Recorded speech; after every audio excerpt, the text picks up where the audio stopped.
هاي المدينة أو هاي القرية يسمهم بما يعرف أو تعرف بشيء اسمه مدينة الملائكة.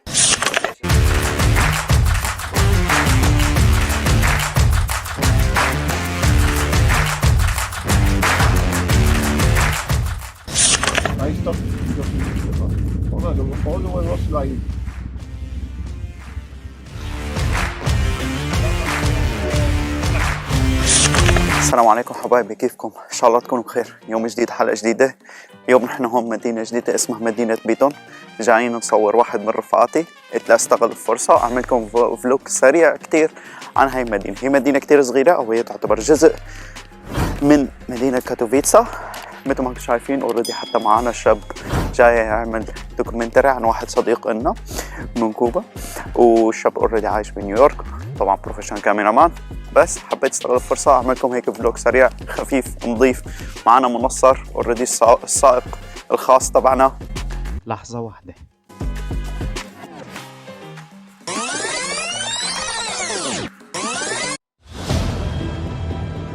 قبل ما نحكي لكم عن رحلتنا لمدينة بيتوم،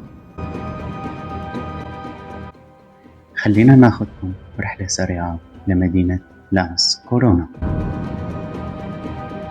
هاي القرية مشهورة بما يعرف بقرية الملائكة.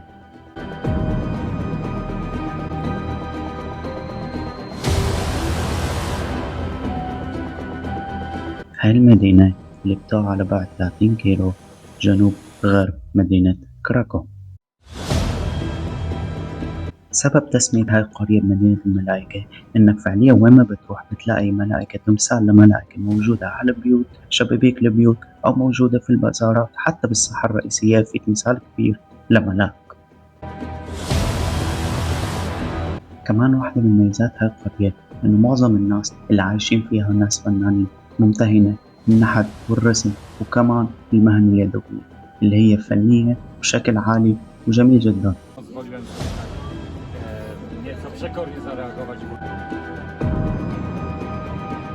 وانت تتمشى بساحة القرية حيلفت نظرك منطقة جذب سياحي اللي هي منازل خشبية اللي بيعود تصميمها للقرن التاسع عشر ولسه محافظة على شكل الفريد. صراحة هي القرية جميلة جدا ومثيرة للاهتمام جد، على قد ما هي صغيرة، بس تحديدا لما تعرف انه هاي القرية تبنت سنة 1336 لحماية الطريق الرئيسي المؤدي إلى كراكوف. تم إنشاء هاي القرية على أساس إنه هي مدينة صغيرة. بعد فترة تحديدا سنة 1933 تم أو فقدت حقوقها إنه هي تكون مدينة، وأخذت حقوق إنه هي تكون قرية بس، وانخفض تدريجيا عدد سكانها. مثل ما قلت لكم سابقا تحولت لقرية فنانين.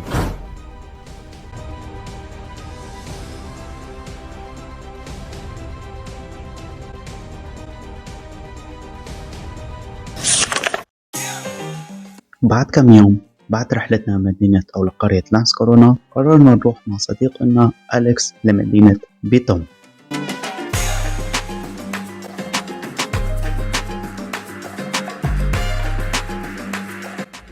As an immigrant, like the curiosity of an immigrant, that is the thing I want to. برحلتنا لهاي المدينة ما كنا مستهدفين إنه نصور هاي المدينة تحديدا، بل كنا متجهين إنه نساعد صديقنا تصوير فيلم وثائقي عن حياته.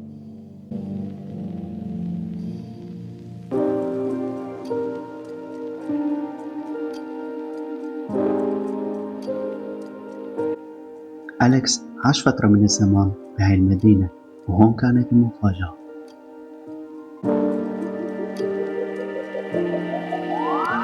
طيب، موقف كوميدية حزينة صراحة.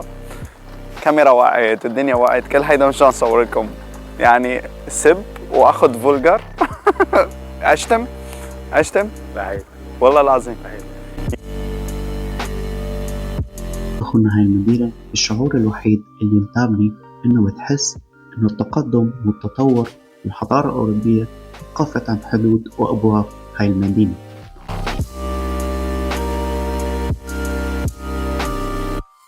مدينة هيك متهالكة متدمرة، لساتها هيك فيها الكوميونيست تحسها اشتراكية.